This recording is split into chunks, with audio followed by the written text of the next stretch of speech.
The House leadership is going to be introduced momentarily, then the Senate leadership, then the VIPs will be introduced, including the former Vice President Dan Quayle, the former President Bill Clinton and Hillary Clinton, the former President George W. Bush and Laura Bush, former President Barack Obama and Michelle Obama. Anderson, it's all explicitly timed out as we get ready for around noon when Joe Biden will become the 46th President of the United States. Yeah, and again, such a stark contrast to just 2 weeks ago, what we saw happening at the Capitol on those very steps that the Bidens walked up. David Axelrod, you have been there at the inauguration of President Obama. What's happening behind the closed doors? Well, a lot of excitement. I must say that the rituals of this are familiar, but they've never been more important than now. And one of my recollections, you know, people are milling around in the Speaker's office, dignitaries and so on. I was waiting for President Obama there to give him something before he went out to be sworn in, and President Bush arrived first. He was just leaving office, and we had not been terribly kind to him in the campaign. He knew that, and he could not have been more encouraging to me personally. And I remember him putting his arm on his shoulder and said, "Just remember this, you're going to do great, but appreciate every minute because it's going to go by faster than you'll ever think, and it's going to be the ride of your life. There's nothing better." And I thought, what a gracious note.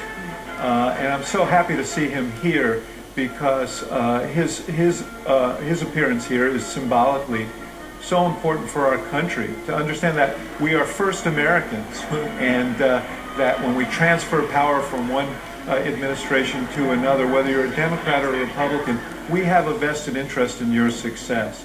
That hopefully will be part of the spirit with which people will receive Biden's address today. I can't tell you how wonderful it was to see those couples walking up those steps just a few moments ago. 2 weeks ago today, it was an occupied place. It was a crime scene. And now we have democracy rising. And another thing I think about, Anderson, is that to Biden, the Capitol is his second home. And when he walks through these halls, unlike Barack Obama, he knows where he's going. And it must be an odd feeling for him right now to say, well, I'm leaving the Capitol now to go to the White House. There's obviously Scalise and Clyburn. Evan, there is also something just about the sort of mundane milling around that's kind of comforting and soothing. You know, it's something we see every 4 years, but given all the tumult and agita that this country has been through, it is a new beginning. It is, and you know, for Joe Biden, that space, that Capitol building has been about the milling around. You know, one of the things he did was he kept his locker in the Senate gym even after he went over to the vice presidency, because he liked to come back and be among senators, be among members of the House. And you know, one of the things that he said to me at one point was he'd watched the culture of the Congress degrade over time. He remembered when Bill Clinton, then president, had been called Bubba for the first time by somebody in the Congress, and he said there's been a cultural change in it, and it's not going to go anywhere good. And this was years ago that he sort of picked up on this. I also think it's important that he used to sit sometimes on the floor of the Senate on the other side of the aisle. He'd sit with his friend John McCain, and it bothered him actually that the leadership of both parties had said, you know, we don't think that's a good idea. It doesn't look good. And so he'd sort of, they'd had to go back to their respective sides of the aisle. That's not how he sees this place.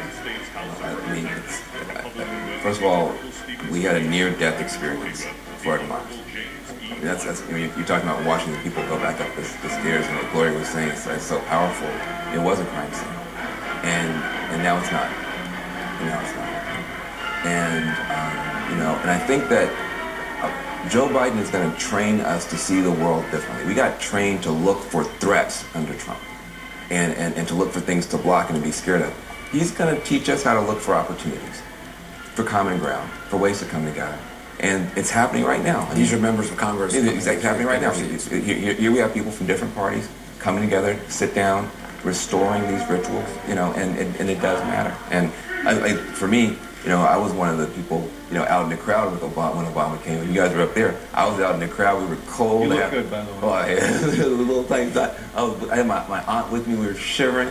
And Obama came out, and like I said, that feeling of hope was palpable. I think the hope is different now. It's more about faith. Our faith has been tested, and our faith endures.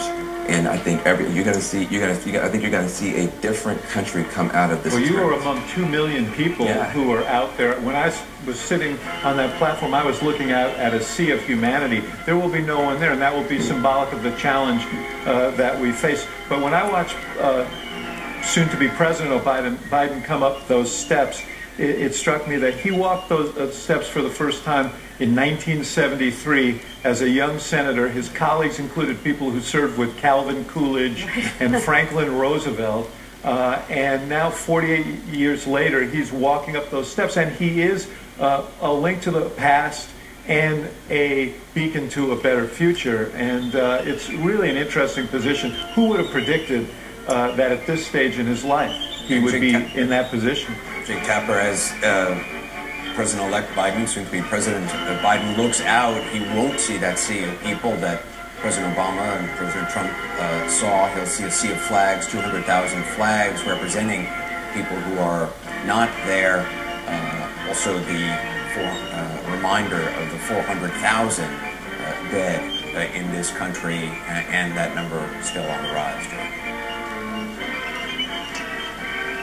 Anderson, it is a day of solemnity because of all that loss, and also because of the terrorist threat that has required this intense security here at the Capitol. It's amazing if you look back at images of this exact spot in the Capitol 2 weeks ago, and it was the scene of an insurrection and a terrorist attack. But here it is, a day of majesty and celebration of transition of power, if not peaceful transition of power.